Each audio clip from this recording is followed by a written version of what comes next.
할렐루야, 귀한 수요 목자 모임에 오신 여러분 주님의 이름으로 환영합니다. 오늘도 귀한 모임 가운데 하나님이 큰 은혜 주실 줄로 믿습니다. 우리의 간절한 마음으로 함께 찬양하면서 나아가도록 하겠습니다.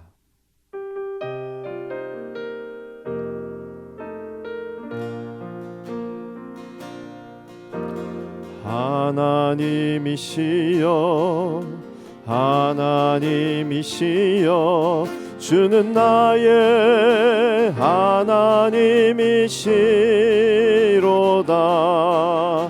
나의 몸과 마음 주를 갈망하며 이제 내가 주께 고백하는 말 여호와는 나의 빛이요 여호와는 나의 구원이시니 내가 누구를 두려워하리요. 여호와는 생명의 피난처시니 주의 인자가 생명보다 나음으로 내 입술이 여호와를 찬양하리. 내 평생에 주를 찬양하며 주의 이름으로 내 손 들리라. 여호와는 나의 빛이요 여호와는 나의 구원이시니 내가 누구를 두려워하리요. 여호와는 생명의 피난처시니 주의 인자가 생명보다 나음으로 내 입술이 여호와를 찬양하리. 내 평생에 주를 찬양하며 주의 이름으로 내 손 들리라. 주의 인자가 생명보다 나음으로 내 입술이 여호와를 찬양하리. 내 평생에 주를 찬양하며 주의 이름으로 내 손 들리라. 주의 이름으로 내 손 들리라. 주의 이름으로 내 손 들리라.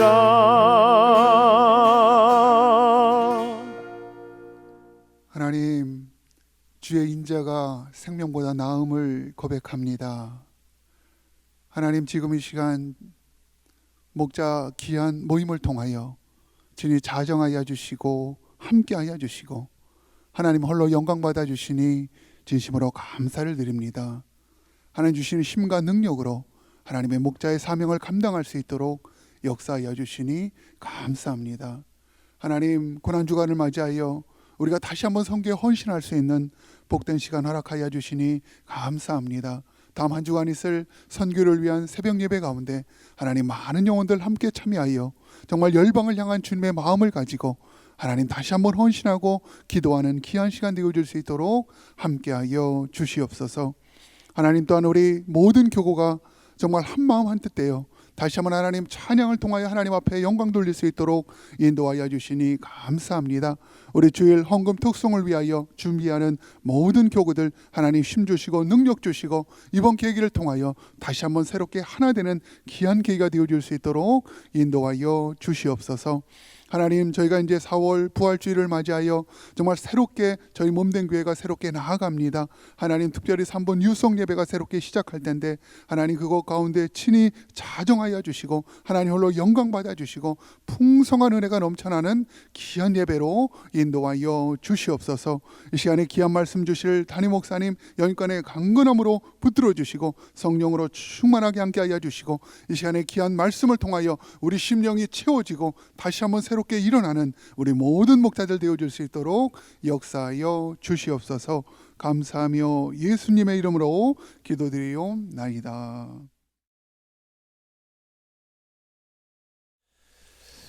할렐루야. 우리 귀한 목자님들 반갑습니다. 한 주간도 잘 지내고 계신 줄 믿습니다. 아시는 대로 코로나가 많이 꺾이게 되고 또 제가 신문을 봤더니 주지사가 5월 1일까지 우리 캘리포니아에 있는 모든 사람들 그 백신을 맞게 하겠다고 그렇게 이야기했어요. 만일 5월 1일까지 정말 모든 사람들이 백신을 맞게 된다면 아마 빠른 속도로 이제 코로나가 정리가 될 것 같습니다. 그래서 우리 교회적으로도 거기에 대한 사역 준비를 하고 있고, 특별히 4월 첫째 주일 부활주의를 시작점으로 해서 그동안에 3부 예배 못 드렸는데 다시 시작하고 우리 교회 전반적인 모든 사역을 새롭게 시작하려고 합니다.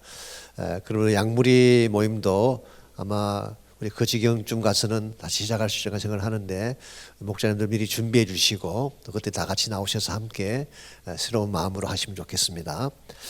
자, 오늘은 호세아 13장 1절에서 14절까지 있는 말씀입니다. 제가 좀 본문이 기니까 8절까지 읽고 14절 읽도록 그렇게 하겠습니다. 에브라임이 말을 하면 사람들이 떨었도다. 그가 이스라엘 중에서 자기를 높이더니 바알로 말미암아 범죄함으로 망하였거늘 이제도 그들은 더욱 범죄하여 그 은으로 자기를 위하여 우상을 부어 만들되 자기의 정교함을 따라 우상을 만들었으며 그것은 다 은장색이 만든 것이거늘 그들은 그것에 대하여 말하기를 제사를 드리는 자는 송아지와 입을 맞출 것이라 하도다. 이러므로 그들은 아침 구름 같으며 쉬 사라지는 이슬 같으며 타작마당에서 광풍에 날리는 쭉정이 같으며 굴뚝에서 나가는 연기 같으리라. 그러나 애굽 땅에 있을 때부터 나는 내 하나님 여호와라. 나밖에 내가 다른 신을 알지 말 것이라. 나 외에는 구원자가 없느니라.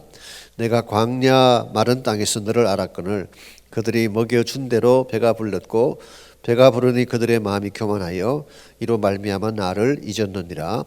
그러므로 내가 그들에게 사자 같고 길가에서 기다리는 표범 같으리라.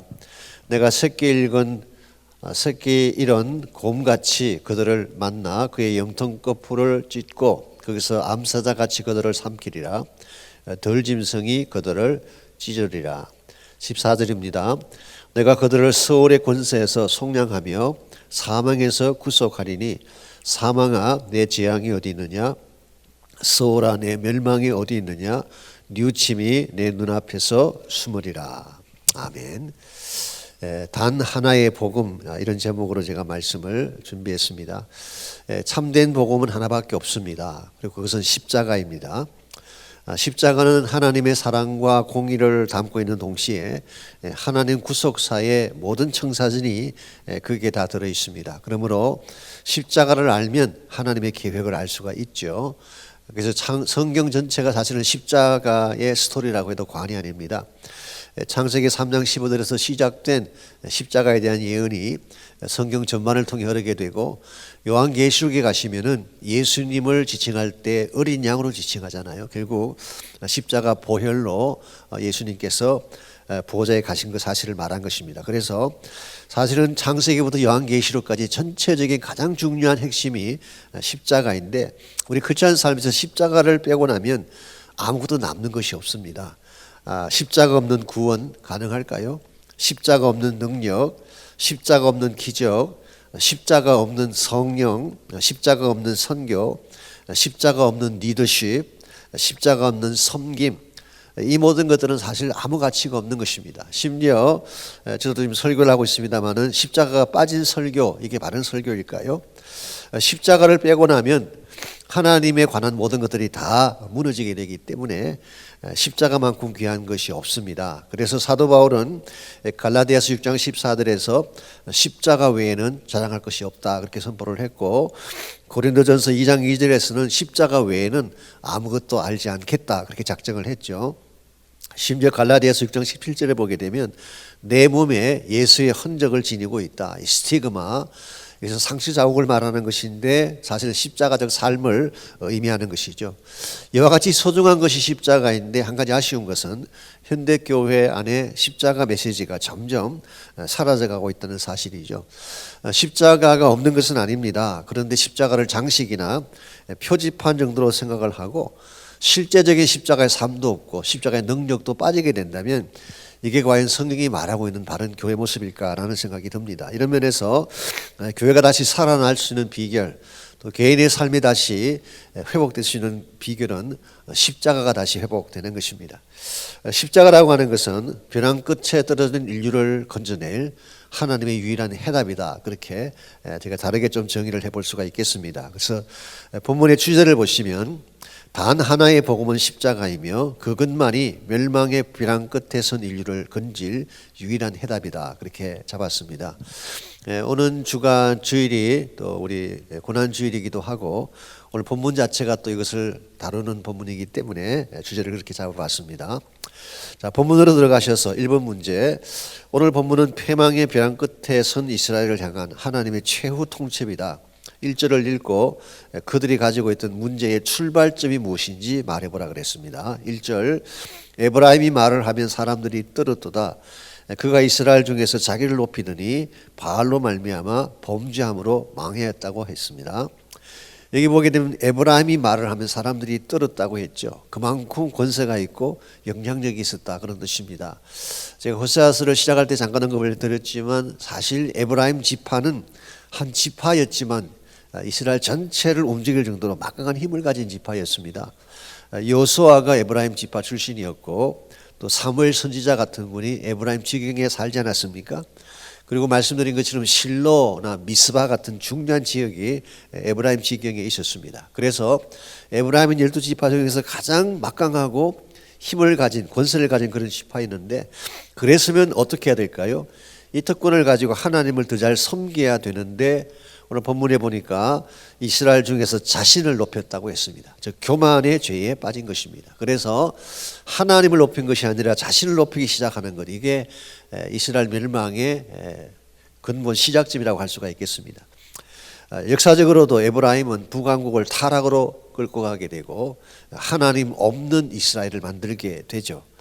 그 결과 그들 자신이 패망하게 되고 이스라엘의 모든 영광은 사라지게 되는 이런 면에서 오늘날도 이 하나님을 떠나는 케이스의 가장 중요한 원인이 교만입니다. 교만이 모든 문제의 근본이라고 말할 수가 있겠습니다. 그래서 에브라임 지파는 그들에게 주어진 막강한 권력과 특권을 가지고 하나님 없는 나라를 만들려고 했던 이 교만이 결국 그들 멸망의 출발점이라고 할 수가 있겠습니다. 2번 문제, 2절은 그들의 가치관을 보여준다. 그들은 무엇에 입맞추기를 원했는가? 이것이 의미하는 바가 무엇일까라고 했습니다. 2절 말씀 보시면 이제도 그들은 더욱 범죄하여 그 은으로 자기를 위해 우상을 부어 만들며 자기 정교함을 따라 우상을 만들었는데, 우리 마지막 부분입니다. 제사를 드리는 자는 송아지와 입을 맞출 것이다 라고 했다고 했습니다. 사실 이 금송아지를 만들었는데 금송아지는 잘 만든 조각품일 수는 있겠지만 이 예배 대상은 아니죠. 그런데 그들은 금송아지를 만들어 놓고 그게 입을 맞추게 했다는 것입니다. 이 cast golden calf, 이게 소위 말하는 황금 만능주의를 말하는 것입니다. 오늘날도 미국 사회도 그렇고 많은 그 자본주의 국가들이 황금 만능주의, 이 황금에 입을 맞추는 그런 가치관을 가지고 있죠. 뿐만 아니라 이와 같은 가치관은 유물론적인 가치관이다 그렇게 표현할 수도 있습니다. 보이지 않는 하나님보다 만질 수 있는 눈에 보이는 것을 신뢰하는 것이 바로 유물론적인 사고방식이죠. 코로나가 처음 우리 시작되었을 때 한국의 국회의원 한 사람이 이런 말을 한 적이 있죠. 기도가 코로나를 해결할 줄 아느냐, 그런 말을 공공연하게 했었습니다. 과학이 문제를 해결하는 것이지 기도나 예배가 무슨 의미가 있느냐 이제 그렇게 공공연하게 말을 한 적이 있습니다. 물론 과학이 중요하죠. 저도 개인적으로 과학을 신뢰하는 사람 중에 하나이고 과학이 많은 문제 해결을 한다고 생각을 하지만 그러나 여기서 우리가 속으면 안 됩니다. 과학이 진짜 인류의 모든 문제의 해결일까요? I don't think so. 과학이 할 수 있는 것은 지극히 제한된 것이고 한계가 있는 것입니다. 예를 들면 요즘 기상청에서요 정말 일주일, 2일 전에 날씨를 정확하게 예보를 합니다. 그 시간대별로 예보를 하는데요. 굉장한 발전이죠. 이 인공위성을 통해서 뭐 전체를 보는 가운데에 그렇게 기상학자들이 그걸 예고를 합니다. 기상청이 이 기후에 대한 스톰이나 폭우에 대한 예고는 할 수가 있지만 그걸 컨트롤할 수는 없어요. 어떻게 폭우를 그들이 컨트롤하며 지진을 컨트롤하며 쓰나미를 컨트롤할 수가 있겠어요. 그래서 사실 우리 인간이 만든 것, 과학적이라고 하는 것이 굉장한 것처럼 보이지만 실제로는 하나님에 비교하면 아무것도 아닌 것인데 오늘 많은 사람들의 그 의식 구조 속에 눈에 보이는 것을 가치 있게 생각하는, 황금을 가치 있게 생각하는, 이게 사실은 미국도 그렇고 한국도 그렇고 대단히 위험한 행복 아닌가라고 저는 생각을 하는 것입니다. 3번 문제 보시면 하나님은 그들을 어떻게 인도해 오셨는가, 그럼에도 그들은 어떤 모습을 보이고 있는가라고 했습니다. 4절에서 6절까지를 보시면은 하나님이 그들을 인도해 오신 방법이 나와 있죠. 먼저 4절에 애굽 땅에 있을 때부터 나는 내 하나님 여호와라 그랬어요. 그러니까 하나님의 이스라엘 백성에 대한 인도는 애굽 땅에 있을 때부터 시작된 것입니다. 그들의 고통을 듣고 그들의 환난에 대한 이야기들을 들으신 것이 하나님이셨죠. 5절에 보면 내가 광야 마른 땅에서 너를 알았다고 했습니다. 그래서 애굽에서도 하나님이셨고 광야 가운데서도 하나님이 하나님 역할을 하셨어요. 그러면서 6절 그들이 먹여준 대로 배가 불렀고 배가 부르니 그들의 마음이 교만하여 이로 말미암아 나를 잊었느니라. 광야 기간 동안에 하나님이 그들을 다 먹여주셨고요. 그들의 필요한 모든 걸 다 공급해 주셨습니다. 그래서 애굽에서도 하나님이 하나님 역할을 하셨고 광야에서도 하나님이 하나님 역할을 하셨고 그들에게 필요한 모든 것들을 다 먹이시고 채워주셨는데 정작 그들은 마음이 교만해서 이 하나님을 잊어버렸다는 것입니다. 이게 바로 망각정세, 은혜를 망각해 버리는 것입니다. 9절 말씀 보게 되면 이스라엘아 내가 패망하였나니 이는 너를 도와주는 나를 대적했다고 했어요. 하나님을 잊어버린 정도가 아니라 이제는 노골적으로 하나님을 대적하는 그들의 모습. 10절입니다. 전에 내가 이르기를 내가 왕과 지도자들을 주소서 하였느니라. 내 모든 성읍에서 너를 구원할 자 곧 내 왕이 이제 어디 있으며 내 재판장들이 어디 있느냐. 과거에 그들이 하나님께 요청했던 것 중에 하나가 왕을 세워주십시오, 지도자를 세워주십시오라고 요청을 했고 실제로 그들이 왕들을 세웠죠. 근데 그들이 말하는 왕이나 지도자에 대한 컨셉이 뭡니까? 왜 그들을 세워달라고 했을까요? 그것은 바로 인간 중심의 킹덤을 세우기 위해서 그런 것입니다. 그래서 하나님의 나라가 아니라 휴먼 킹덤을 세우기 위한 그들의 관심사. 그래서 북왕국 이스라엘의 최대 관심사는 나라가 번영하고 쾌락을 누리며 막강한 힘을 자랑하는 국가가 되는 것이 그들의 골이었어요. 즉 하나님을 높이는 것하고 아무 상관없어요. 하나님이 중요한 게 아니라 우리 국민들이 얼마나 쾌락을 많이 누리고 번영을 누리고 우리 인간의 왕조가 얼마나 스트롱하게 될 것인가라고 하는 것이 그들의 최대 관심사였다는 것입니다. 이와 같이 건국된 북왕국, 이와 같이 진행된 이 북왕국이 결국은 어떻게 되나요? 말씀드린 바가 있습니다마는 19명의 왕이 세워졌는데요. 그 가운데 9번이나 혁명이 일어나서 왕조가 바뀌었습니다. 다른 말로 말하면은 그 19명의 왕이 갈리는 가운데 피해 역사가 반복된 이것이 북왕국의 아주 처참한 현실이었죠. 요즘 제가 미국에 대해서 생각을 하면서 많은 그 컨선을 마음에 가지고 있습니다. 미국이 원래는 청교도 국가로서 하나님을 섬기기 위해서 세워진 나라인데 지금은 오히려 하나님 지옥의 현안이 된 듯한 느낌을 받는 이게 미국의 현실이죠. 그래서 얼마 전에 통과된 우리 그 평등법 Equality Act라 그러는데요. 사실 이게 지난 2월 달에 처음 상정된 게 아닙니다. 오래전부터 시작된 거예요. 원래 이 시작이 1964년도에 존 F 케네디가 원래 발의를 했고 본인이 암살당하는 바람에 64년도에 통과된 액트가 바로 평등법이었어요. 근데 그 당시 평등법의 핵심 내용은 civil rights, 이 민권에 대한 것을 주로 강조했습니다. 그래서 마틴 루터 킹이나 이런 사람들, 또 civil rights 무브먼트를 일으킨 많은 사람들이 흑인들의 인권, 그러니까 우리 칼라나 인종이나 성별에 상관없이 우리 동일한 인권을 가져야 된다. 이게 원래 그 법을 제정한 정신이었는데 그 이후로 수십 번 이것이 어멘드 돼서 수정을 해왔어요. 70년대에도 수정을 하고 또 그 이후에도 여러 차례 수정을 했습니다. 제가 기록을 찾아봤더니요, 2019년도에도 그 수정 구간이 올라가서 하원에 통과가 됐어요. 그 수정 구간의 내용이 지금 우리가 보고 있는 것 똑같은 내용이에요. 이 트랜스젠더들 인정해주고 동성애자들 인정해주고 뭐 종교기관이든 어디든 인플로이 하려고 할 때 막을 수가 없고, 이 모든 것들이 2019년도에 통과된 법안인데 다행인지 모르지만 트럼프 대통령이 그 당시 이것을 비토를 놨어요.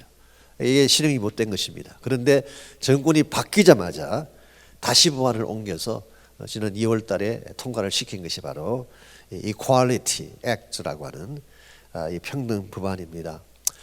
저희 교단 서던 베프티스트의 그 ERLC라고 하는 그 단체가 있습니다. 그 Ethics and Religious Liberty Commission이라고 해서 윤리 종교윤리위원회라고 하는 그 커미션이 있는데요. 거기서 이번에 이 법안에 대해서 정식으로 항의를 하고 상원의 그 청문회에 나가서 이렇게 정언하겠다고 하는 그런 보도를 제가 봤어요. 그 내용을 제가 잠깐 봤더니 이 평등법이라고 하는 것이 또 하나의 차등법이다라고 하는 그런 논리를 보았어요. 그러니까 이 동성애자들의 인권과 그들의 평등을 강조하기 위해서 헌법이 보장하고 있는 종교의 자유를 박해하는, 이 종교의 자유를 인정한다는 것은 그 종교를 신봉하는 사람들이 믿는 바를 인정해 준다는 것인데, 그것 자체를 하지 못하게 만드는 법안이니까 사실 자체 모순이죠. 자체 모순이고 헌법 자체를 부인하는 그런 잘못된 법안입니다. 그런데 이걸 공공연하게 하고 있고 대통령도 사인을 하고 하원 의원들이 오케이를 하고, 이것은 미국의 중심부가 지금 하나님을 떠나가고 있다는 반증이 아닌가라는 생각을 합니다. 이런 면에서 하나님이 세운 나라가 하나님을 높여야지 인본주의 경향으로 흐르든지 아니면 물질 만능주의로 흐르게 된다면 대단히 위험한 방향이 아닐 수가 없습니다. 4번 문제, 그 결과 그들이 직면한 상황이 어떤 것인가라고 했습니다. 7절과 8절을 보시면은 하나님께서 굉장히 진노를 하신 것 같습니다. 7절과 8절, 그러므로 내가 그들에게 사자 같고 길가에서 기다리는 표범과 같이 새끼는 곰같이 그들을 만나 그의 염통 끝풀을 찢어버리고 암사자같이 그들을 삼키리라. 이거 굉장히 스트롱한 그 랭귀지를 쓰고 있죠. 그 정도로 하나님의 진노가 극심할 것을 말씀하고 있는 것입니다. 그래서 인본주의에 젖어서 하나님을 떠나갔던 이 백성들이 잘 될 것 같지만 결과적으로는 이와 같이 망하게 되고 찢김받게 된다, 이제 그런 뜻입니다. 12절 13절을 보시면은 에브라임의 불의가 봉함되었고 그 죄가 저장되었나니라고 했습니다. 이 말은 에브라임의 죄가 모아지고 사해졌다 그런 뜻이에요. Bound and stored up, 모아지고 사해졌다. 이걸 보게 되면요, 에브라임의 이 죄는 어느 날 갑자기 생긴 것이 아닙니다. 오랜 세월 동안 축적되고 쌓여왔던 것이 터진 것이에요. 그래서 13절에 재미있는 표현이 나옵니다. 해산하는 여인의 어려움이 그에게 임하리라. 그는 지혜 없는 자식이로다. 해산할 때가 되어도 그가 나오지 못하느니라. 해산의 고통은 인간이 가질 수 있는 고통 중에 최악의 고통이라고 그러지 않습니까? 가장 아프고 힘든 것이 해산의 고통인데, 해산의 고통만 있고 생명은 나오지 못하는, 이것만큼 처참한 상황이 어디 있겠어요. 그래서 이들은 지극한 고통 가운데서 신음하고 아파하고 힘들어하는데 생명을 창출할 수 없는 나라가 된 거예요. 이게 저는 벼랑 끝에 선 이스라엘, 이와 같은 상태가 바로 벼랑 끝에 선 인류의 모습이 아닌가라고 생각을 합니다. 저 갈 때까지 갔다 그런 뜻이에요. 그래서 이와 같이 북왕국 에브라임이 죄를 쌓아오고 죄를 축적해 오는 가운데에 하나님의 진노 앞에 선 갈 때까지 간 이제는 더 이상 희망이 없어 보이는 이와 같은 마지막 시점에서 등장하는 굉장히 중요한 말씀이 14절입니다. 내가 그들을 스올의 권세에서 속량하며 사망에서 구속하리니 사망아 내 재앙이 어디 있느냐 스올아 내 멸망이 어디 있느냐 뉘우침이 내 눈앞에서 숨으리라. 이 굉장한 말씀이 14절에 나옵니다. 이 14절은 이와 같이 벼랑 끝까지 선 에브라임에게 하나님이 개입하시는 장면이에요. 즉 이와 같은 상황에는 하나님의 개입이 없이는 절대로 구원이 일어날 수 없기 때문에 하나님이 개입을 하십니다. 그런데 이 개입이 전혀 예상 뜻밖이에요. 그래서 unexpected, 전혀 기대하지 않던 하나님의 개입. 어떤 성경 주석가는 unimaginably, 상상할 수 없는 하나님의 개입. 어떤 성경 해석학자는 sudden outburst of gracious promise, 하나님의 은혜의 약속이 갑자기 터져 나왔다는 것입니다. 이 절망의 한가운데서 갑자기 터져 나온 하나님의 은혜의 약속, 이게 뭘까요? 이걸 한마디로 요약하면 십자가 사건이라고 말이에요. 그래서 이 말씀은 장차 아직은 아니지만 장차 예수님을 통해서 하나님이 개입하셔서 십자가의 사건을 통해 인류를 구원하실 이와 같은 주님의 약속에 대한 예언으로 많은 성경학자들이 보고 있습니다. 그렇게 볼 수밖에 없는 건 이유 중에 하나가요. 이 말씀이 사도 바울이 인용을 했어요. 어디에서 인용을 했을까요? 고린도전서 15장 55절에서 이 말씀을 그대로 인용을 했습니다. 그래서 호세아 13장 14절 말씀이 고린도전서 15장에 인용됐다는 것은 굉장한 의미가 있죠. 즉 사도 바울이 이 말씀을 그렇게 본 것입니다. 이 말씀은 그냥 북왕국 이스라엘에게 주신 말씀이라기보다는 궁극적으로 예수님께서 오셔서 십자가를 지시고 사망 권세를 깨뜨리고 부활할 사건의 성취라고 본 것이죠. 제가 성경 주석을 좀 살펴봤더니요, 여기에 대한 여러 가지 번역들이 다양한 게 많이 나온다고 합니다. 이제 어떤 번역들은 이것을 가정법으로 보아서 하나님의 선포가 아니라 하나의 가정을 이야기한 것이다, 그렇게 번역한 성경도 있고 많은 것이 있는데, 여러분들 아시는 셉트아진트 있죠? 70인역에서 번역한 내용이 바울이 해석한 것과 똑같다고 합니다. 그래서 저는 개인적으로 이 말씀이 하나님의 개입, 멸망의 벼랑 끝에 순 하나님의 개입을 의미하는 말씀으로 보고, 바로 이 사건은 십자가의 사건이라고 볼 수가 있습니다. 그래서 이 말씀을 보게 되면 십자가가 우리에게 가져올 영향이라고 그럴까요? 축복의 내용이 나열되어 있습니다. 첫 번째가 스올의 권세에서 속량하는 것입니다. 스올이라고 하는 것은 사실 무덤을 말하는 것이고 죽음을 말하는 것이죠. 그래서 십자가는 죽음의 권세에서 우리를 속량하는 능력이 있어요. 이게 속량한다는 말이 히브리 말로 파다라는 말인데 값을 주고 산다, 그런 뜻입니다. 그래서 십자가 사건은 누군가가 값을 지불하고 여러분과 저를 산 사건, 이걸 우리가 신학적으로 대속적 속죄의 죽음이다, 그렇게 부르는 것입니다. 그래서 사실은 예수님이 십자가에서 우리가 져야 될 모든 죄에 대한 대가를 지불해 주셨어요. 그래서 Jesus paid it all. 주님이 모든 대가를 지불해 주셨다, 그런 뜻입니다. 뿐만 아니라 사망에서 구속하리니 그랬어요. 사망 권세를 깨뜨리는 힘이 십자가에 있습니다. 그래서 십자가 능력이 사망 권세를 깨뜨리는 힘이기 때문에 사도 바울이 고린도서 15장 55절에서 인용을 했고, 바로 앞절인 54절을 보게 되면 그는 이사야 25장 8절을 인용하면서 사망을 삼키리라, 그렇게 표현하기도 했습니다. 그래서 이 사망 권세가 죄의 권세인데 죄의 권세를 깨뜨릴 수 있는 유일한 능력은 십자가밖에 없어요. 십자가예요. 이와 같은 것이 십자가인데 한 가지 여기 전제가 있습니다. 뉘우침이 내 눈앞에서 숨으리라, 이런 표현이 나오죠. 좀 우리 번역 자체가 어렵게 대번역이 되어 있습니다. 여기 뉘우침이라는 말이 repentance라고 번역할 수도 있고요. 회개. 즉 이 모든 것이 이루어지려면 회개가 전제돼야 된다, 이제 그렇게 해석할 수가 있고, 또 한 가지 해석은 이 뉘우침을 compassion으로 해석하는 것입니다. 이 하나님의 긍휼, 하나님의 사랑을 받으려면 저기 십자가 사건이죠. 회개하고 하나님께로 돌아와야 된다. 그렇게 해석할 수가 있습니다. 그래서 여러분과 제가 이 십자가가 무엇인가를 바로 알고 십자가의 능력을 덧입고 십자가의 권세 가운데서 살아가게 되고 십자가가 남겨준 열매들을 우리가 맺으며 살게 된다면 진짜 하나님의 백성답게 살 수가 있는 거죠. 그래서 이 마지막 시대에 많은 복된 소식들이 있지만 단 하나의 복음은 십자가밖에 없습니다. 그래서 6번 문제, 단 하나의 복음은 십자가이다. 십자가에서 흘리신 예수님의 피는 어떤 축복을 가져올까? 말씀드린 것처럼 첫 번째로 대속의 축복이죠. 두 번째는 권세의 축복, 이 죄의 권세까지도 깨뜨리는 이 파워가 있는 것이 십자가입니다.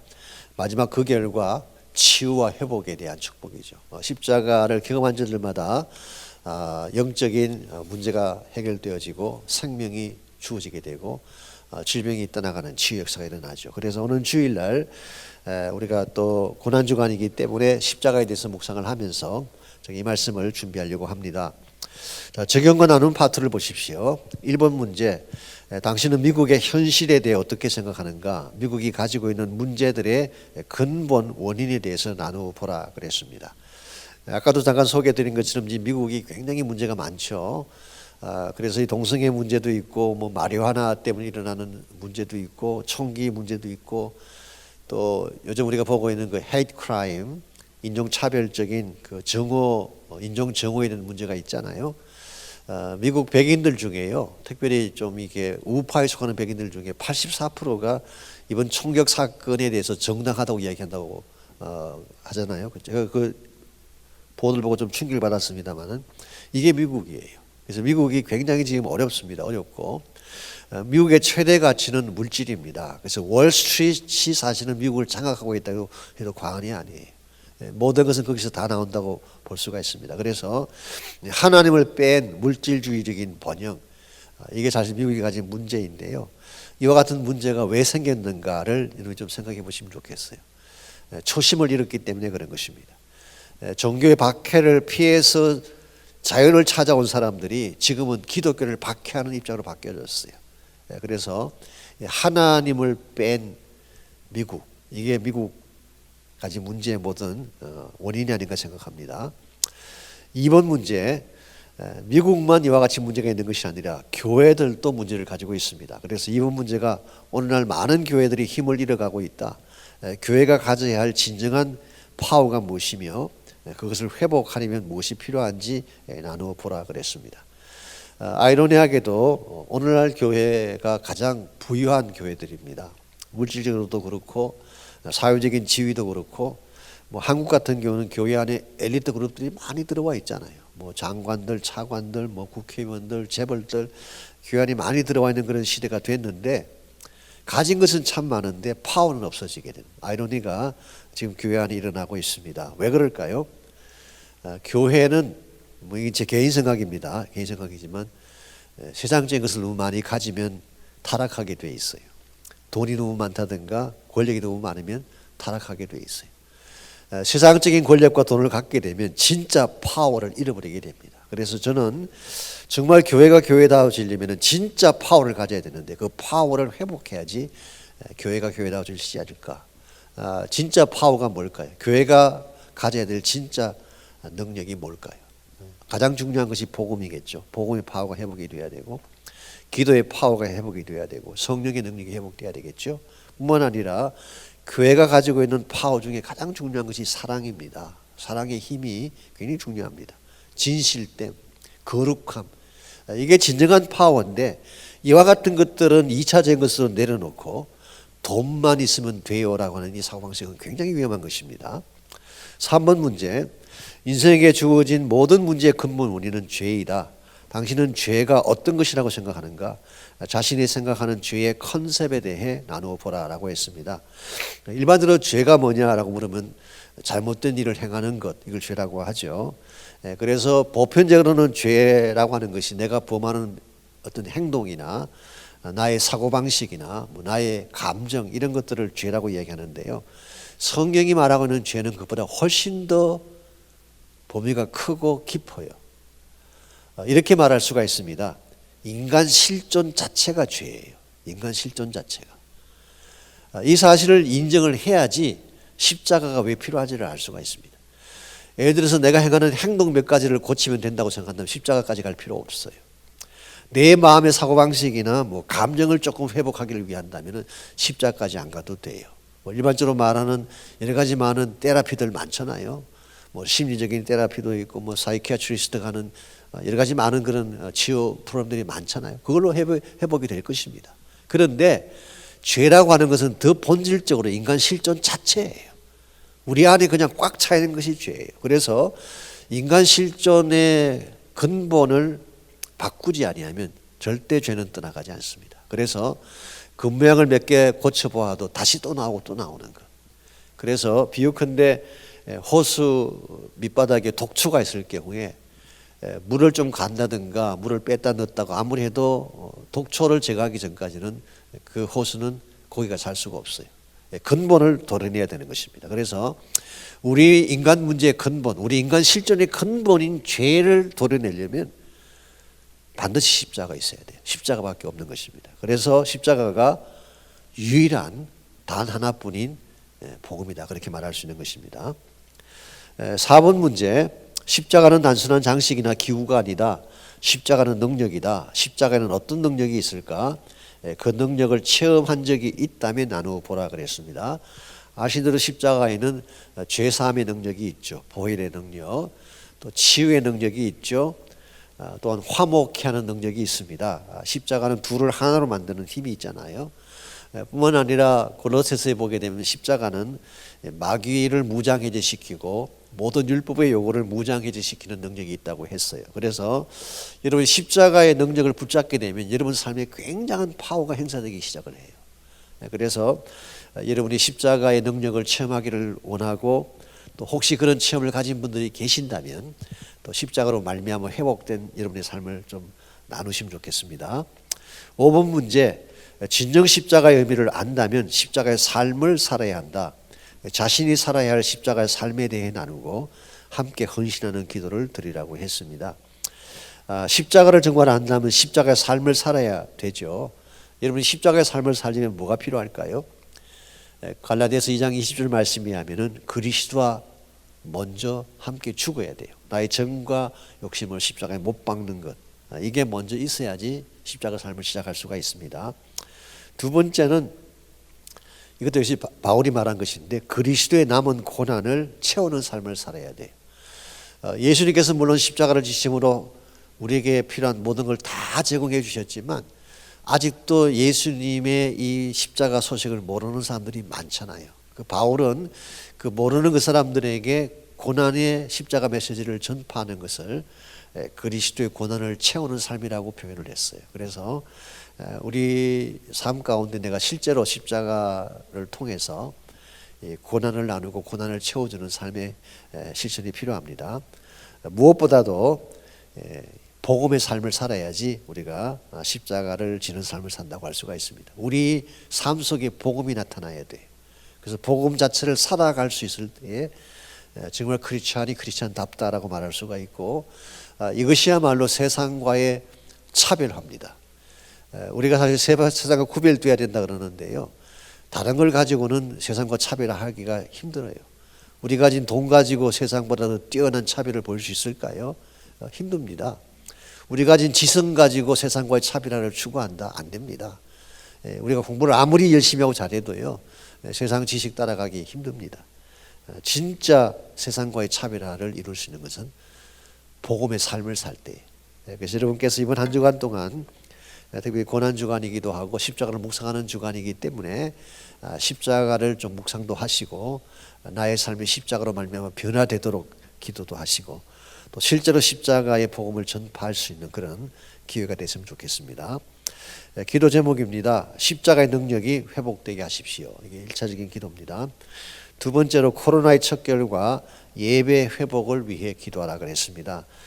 시작할 때 말씀드린 것처럼 부활절을 계기로 우리 교회 전체적인 예배가 다시 시작됩니다. 여러분 기도해 주시고 부활절을 시작점으로 예배가 회복되도록 함께 헌신해 주시기 바랍니다. 연약한 지체를 위한 기도 계속해 주시기를 바랍니다. 또 한 주간 여러분 승리하시고 또 십자가의 그 아름다운 축복들을 여러분이 실제로 누릴 수 있기를 바랍니다. 제가 기도하고 마치겠습니다. 하나님, 멸망의 벼랑 끝까지 선 우리 인간을 구원하기 위해서 하나님이 친히 개입하셔서 십자가를 통하여 우리를 구속해 주신 것을 감사합니다. 십자가가 우리의 전부인데 이 시대에 십자가의 메시지가 식어가고 연약해가는 이 현실을 봅니다. 하나님, 다시 십자가를 붙잡는 저희 모두가 되게 하시고 십자가의 권세와 능력으로 이 세상을 아름답게 변화시켜 나갈 수 있는 우리 모두가 되게 하여 주옵소서. 감사하오며 예수님의 이름으로 기도하옵나이다. 아멘.